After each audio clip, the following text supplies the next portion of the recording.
세상을 연결하는 뉴스 브리지입니다. 코로나 사태 이후 대학에 입학한 이른바 코로나 학번들이 사회 진출을 앞두고 있습니다.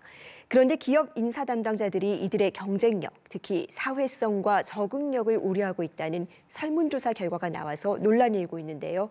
이민영 박사님과 이야기 나눠봅니다. 어서 오세요. 네, 반갑습니다. 네, 이 코로나 시대, 특히 이 MZ세대의 사회성에 대한 기성세대들의 우려가 계속 있었습니다. 이와 관련한 연구가 있었다고요? 예, 있었습니다. 한국청소년정책연구원에서 지난해 시작한 연구였습니다. 코로나19가 장기화되면서 많은 청소년들과 MZ세대들이 2년 넘게 온라인으로 수업을 듣게 되었죠. 그러면서 학업이나 기타 활동에 많은 제약을 받게 되었습니다. 특히 사회초년생의 경우는 상사와 동료 간의 온전한 상호작용이 있어야 되는데 이런 기회를 갖지 못하게 된 거예요. 자, 이러면서 사회성 위축에 문제가 발생하지는 않을까 이런 사회적 우려가 있었습니다. 유람에서부터 무덤까지라는 말이 있듯이 한 개인이 태어나는 그 순간부터 계속적인 발달이 이루어져야 하는데 활동에 제약이 있다 보니까 해당 시기에 적절한 경험을 통해서 발달해야 되는 다양한 과업에 문제가 있지는 않을까 이러한 의구심에서 연구가 시작됩니다. 네, 그러면은 요약하자면 사람의 일생을 봤을 때 각 시기마다 도달해야 할 어떤 과제가 있다는 건데요. 그러면 우리가 이야기하는 이 MZ세대 이 시기에는 어떤 발달 과업이 있을까요? 예, 지금 이제 말씀하신 것처럼 청소년기 또는 초기 청년기 이 시기에는 인지 발달이 최고조로 이제 올라가는 시기입니다.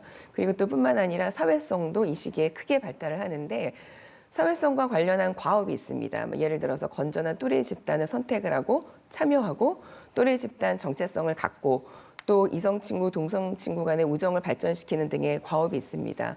자, 그런데 이러한 경험 없이 다음 단계로 넘어가면 순조로운 발달이 이루어지지 않을 텐데 코로나19로 인해서 MZ세대의 사회성은 어떠한지 연구를 하게 된 것이죠. 네, 그럼 이 MZ세대의 사회성을 얘기하기 전에 먼저 이 사회성이 무엇인지부터 짚고 넘어가야 할 것 같아요. 네, 맞습니다. 우리가 보통 사회성이라고 하면 떠오르는 이미지들이 있습니다. 예를 들어서 야, 저 친구 사회성 좋아 라고 하면 친근하고 상냥하고 교우관계나 인간관계가 좋은 사람들, 이런 사람들을 의미할 것 같습니다.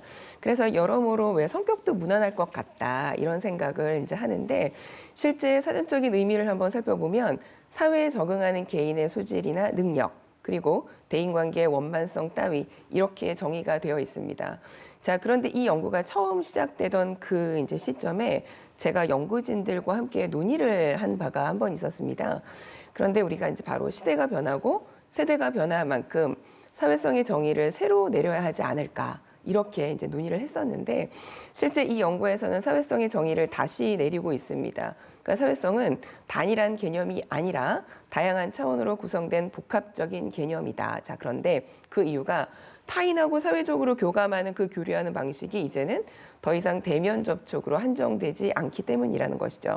네, 그렇군요. 그럼 이 시대가 변했으니까 이 사회성의 정의도 다시 내려야 한다는 건데 그렇다면 이 MZ세대의 사회성은 결과적으로 어떻게 나타났습니까?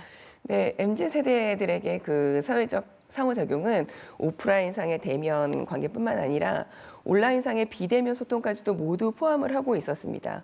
그러니까 그런 면에서 코로나19로 인해서 대면 활동의 제한이나 또는 재택근무의 경험이 MZ세대의 사회성 발달을 위축시키거나 사회성의 결핍을 초래했다고 단정짓기 어렵다. 이게 바로 이 연구의 결과였었습니다. 또 이 연구에서는 사회성을 13개 구성 요인으로 살펴보고 있었는데 일부 요인에서는 오히려 X세대보다 MZ세대 사회성이 높다. 이렇게 나온 결과도 있었습니다. 네, 그렇다면은 원격 학습이나 재택근무 등이 이 사회성에 영향을 별로 미치지 않았다는 거네요. 어떻습니까? 네, 맞습니다. 네, 우리가 크게 영향을 미치지 않았다고 볼 수 있는데요. MZ세대는 디지털 네이티브로 이제 성장을 했습니다. 그래서 이들에게 비대면으로 맺는 어떠한 사회적 관계는 이전 세대가 생각하는 대면으로 맺던 사회적 관계만큼이나 의미가 굉장히 클 가능성이 높다는 것이죠. 예를 들어서 한국콘텐츠진흥원의 조사 결과가 있었습니다.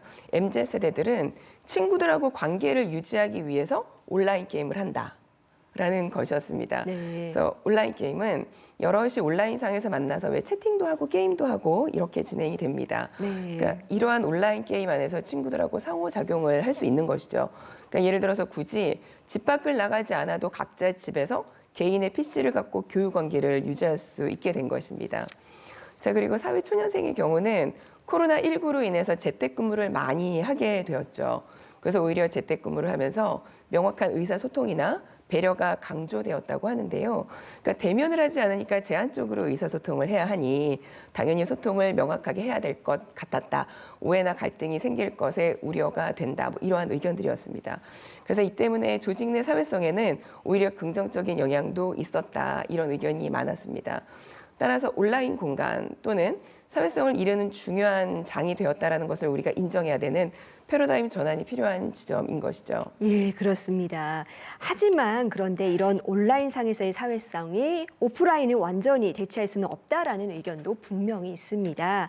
한쪽에 치우치지 않는 사회성을 키워주기 위해서 좀 어떤 노력이 필요할까요? 네, 우리 해외의 경우에는 굉장히 다양한 프로그램들이 마련이 되어 있습니다. 또 일본이나 미국 같은 데는 사회성 함양을 위한 프로그램들이 학교별로 이제 진행이 되고 있는데요.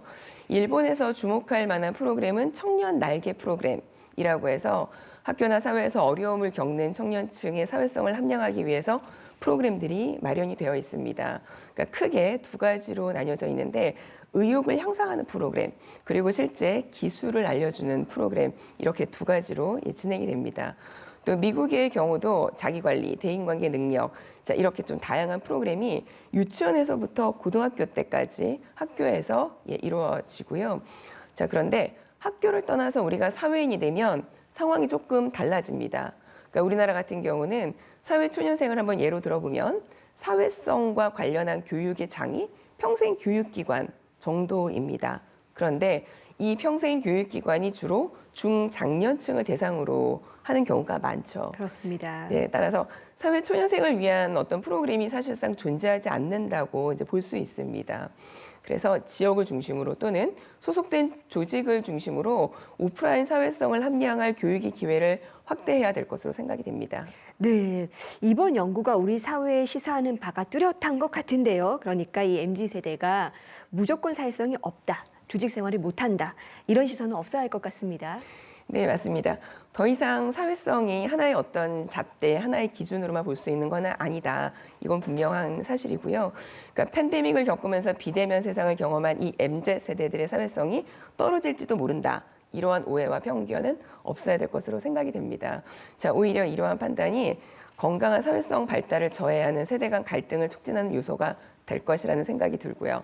그래서 온라인 공간도 사회성을 기르는 중요한 장이 되었음을 인정을 하고 온라인 공간에서 필요한 사회적 기술에 대한 지침을 마련해야 긍정적인 사회성 교육의 장으로 활용할 수 있을 것으로 봅니다. 자, 그런데 사회적 관계의 단절은 문제가 되죠.